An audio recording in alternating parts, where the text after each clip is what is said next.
मसीह यीशु के कादर अजीम नाम में आप सबकी सलामती हो। Greetings to all of you in the name of Jesus Christ.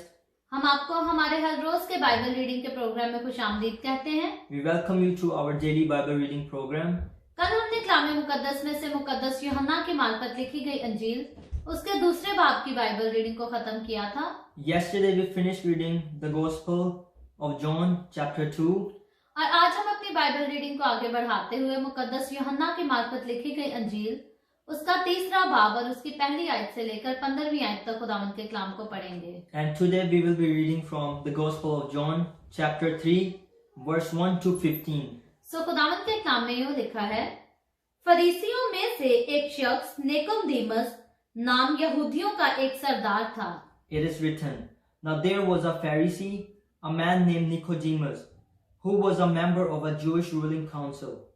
उसने रात को यीशु के पास आकर उससे कहा, ए रबी, हम जानते हैं कि तू खुदा की तरफ से उस्ताद होकर आया है, क्योंकि जो मौजज़े तू दिखाता है कोई शख्स नहीं दिखा सकता जब तक खुदा उसके साथ ना हो। He came to Jesus at night and said, Rabbi, we know that you are a teacher who has come from God, for no one could perform the signs you are doing if God were not with him.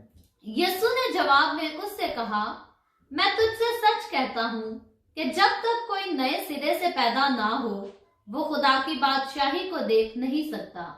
Jesus replied, very truly I tell you, no one can see the kingdom of God unless they are born again.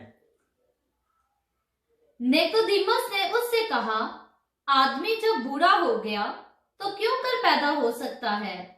क्या वो दोबारा अपनी माँ के पेट में दाखिल होकर पैदा हो सकता है? How can someone be born when they are old? Nicodemus asked. Surely they cannot enter a second time into their mother's womb to be born. यीशु ने जवाब दिया कि मैं तुझसे सच कहता हूँ, जब तक कोई आदमी पानी और रूह से पैदा ना हो वो खुदा की बादशाही में दाखिल नहीं हो सकता। Jesus answered, very truly I tell you, no one can enter the kingdom of God unless they are born of water and the Spirit.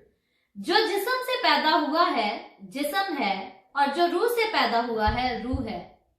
Flesh gives birth to flesh, but the Spirit gives birth to spirit. ताज्जुब ना कर कि मैंने तुझसे कहा, तुम्हें नए सिरे से पैदा होना जरूर है। You should not be surprised at my saying, you must be born again. हवा जिधर चाहती है चलती है और तू उसकी आवाज सुनता है, मगर नहीं जानता कि वो कहाँ से आती और कहाँ को जाती है। जो कोई रूह से पैदा हुआ ऐसा ही है। The wind blows wherever it pleases.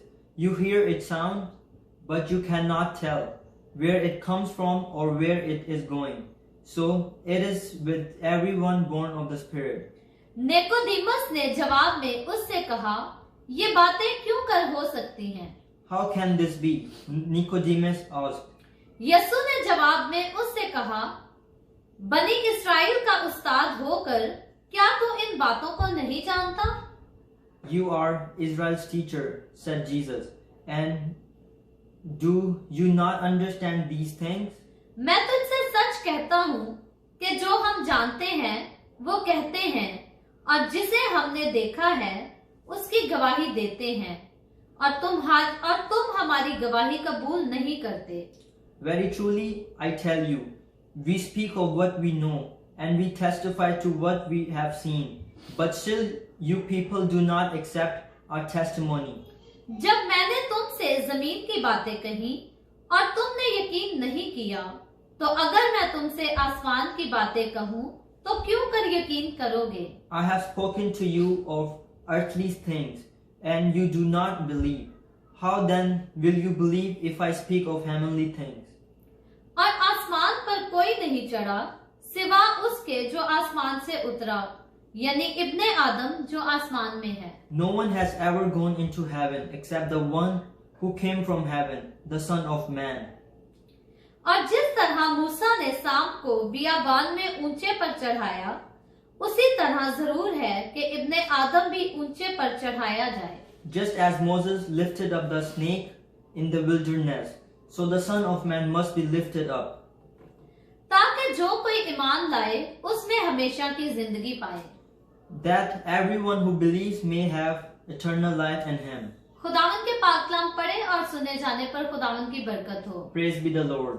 इससे पहले मैं दुआ करूं, आपसे गुजारिश है, आपके पास कोई भी प्रेयर रिक्वेस्ट है तो आप नीचे कमेंट में लिख सकते हैं। And before we pray, if you have any prayer request, please comment below. आए हम सब अपने सरों को खुदावन की हुजूरी में झुकाएंगे और दुआ करेंगे। Let's pray. Hallelujah hallelujah. प्यार से भरे जिंदा आसमानी बाप, लश्करों के रब यहोवा यरी, मैं तेरे प्यारे बेटे अपने खुदावंद यीशु मसीह के नाम में तेरे कदमों में आती हूँ, तेरी शुक्रगुजारी करती हूँ आज के इस वक्त के लिए जो तूने हमें बख्शा था कि बाप आसमानी हम तेरे पाक कलाम को पढ़कर इससे बरकत हासिल कर सकें। ऐ बाप आसमानी इस वक्त हमारे साथ जितने लोग ऑनलाइन तेरे पाक कलाम को सुन रहे हैं, जिन्होंने ऐ बाप आसमानी तेरे पाक कलाम को पढ़ा है, जो दुआ में शामिल हैं, इन तमाम लोगों पर अपना हाथ बढ़ा और बड़ी कसरत से बरकत दे। इनके घरानों पर, इनके रोटी पानी में, कारोबार पर तेरा फजल हो, तेरी बरकत हो और तेरे लोगों को कभी किसी चीज की कोई कमी ना आने पाए, बल्कि तमाम तरह की बीमारियों को, तकलीफों को, दुखों को यीशु के नाम में, बेरोजगारियों को अपने लोगों के बीच से दूर कर, ताकि तेरे लोग हमेशा तेरी हुजूरी में आगे बढ़ते चले जाएं, तेरे जलाल के लिए कसरत से इस्तेमाल होते रहें। ऐ बाप आसमानी, वो तमाम लोग जिन्होंने इस वीडियो के नीचे कमेंट्स में अपनी प्रेयर रिक्वेस्ट लिखी हैं या way of the heaven Facebook page पर हमें अपनी दरखास्तें इनबॉक्स की हैं, ऐ बाप मैं तेरे प्यारे इन तमाम लोगों की दरखास्तों को तेरे आगे पेश करती हूँ और तुझसे दुआ करती हूँ, मिन्नत करती हूँ, फरियाद करती हूँ यीशु मसीह के नाम में। ऐ बाप आसमानी, तू अपने लोगों को इनकी दरखास्तों के जवाब दे।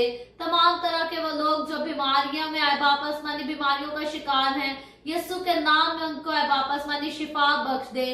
वो लोग जो कर्जों के तले दबे हैं, यीशु के नाम में उन्हें कर्जों से रहाई बख्श दे। ऐ बाप आसमानी, तो अपने लोगों के तमाम तरह के पर्सनल मसाइल से वाकिफ है, यीशु के नाम में ऐ बाप आसमानी तू अपने लोगों के तमाम मसाइल को खुद डील कर, ताकि ऐ बाप आसमानी तेरे लोग हमेशा तेरी हुजूरी में और ज्यादा आगे बढ़ते रहें, तेरी हुजूरी में शादमान रहे, ईमान में और ज्यादा मजबूत होते रहें। ऐ बाप आसमानी, कोरोना वायरस के लिए मैं तेरे आगे मिन्नत करती हूँ यीशु मसीह के नाम में, इस वायरस को ऐ बाप आसमानी तो इस दुनिया पर से खत्म कर दे, ताकि ऐ बाप आसमानी फिर से बहाली आ सके, फिर से बहाली का दौर आए और लोग शादमान हो, तेरी हुजूरी में तेरी शुक्रगुजारी करें और ज्यादा तेरी तमजीद कर सके। ऐ बाप आसमानी, मैं तेरे तमाम खादमों को, मुकद्दसीन को, पाकलीसियाओं को, परस्तारों को तेरी हुजूरी में याद करती हूँ। हर एक को अपने हाथों में ले, अपनी पनाह में लिए रख, अपने जलाल, अपनी गवाही के लिए कसरत से इस्तेमाल कर। वो सारे लोग जो मसीही होने के बायस इस दुनिया में दुख उठाते हैं, ऐ बाप यीशु मसीह के नाम में तू उनको दुखों से रहाई बख्श दे, उनकी हिफाजत कर, उनकी जरूरियात को अपने शाही खजाना से पूरा कर। ऐ बाप आसमानी, इस्राएल पर तेरी बरकत, तेरी सलामती हो और हम सब पर भी तेरी बरकत और सलामती हमेशा होती रहे। मसीह यीशु के नाम में ये दुआ मांगती हूँ, आमीन। खुदावंद की सिखाई हुई दुआ में शरीक होंगे। आए हमारे बाप, तू जो आसमान पर है, तेरा नाम पाक माना जाए, तेरी बादशाहत आए, तेरी मर्जी जैसे आसमान पर पूरी होती है जमीन पर भी हो। हमारे हर रोज की रोटी आज हमें दे, जिस तरह हम अपने कर्जदार को माफ करते हैं, तू भी हमारे कर्ज हमें माफ कर। हमें आजमाइश में ना पड़ने दे, बल्कि बुराई से बचा, क्योंकि बादशाहत, कुदरत और जलाल हमेशा तेरे ही हैं, आमीन आमीन। खुदावंद आप सबको बहुत बरकत दे। हमारे साथ हर रोज ऑनलाइन आकर खुदावंद के कलाम को सुनने के लिए आपका बहुत ज्यादा शुक्रिया। यूं ही हमारे साथ मिलकर कलाम को जगह जगह शेयर करते रहें, ताकि हम सबके वसीला से अंजील की मनादी कसरत से हो सके। Thank you for joining us today, and please share our videos as much as you can so more people can join us and listen to the word of God. और मैं आखिर में पीस न्यूज टीवी चैनल की शुक्रगुजार हूँ। खुदावंद आप सबको भी बहुत बरकत दे, आमीन।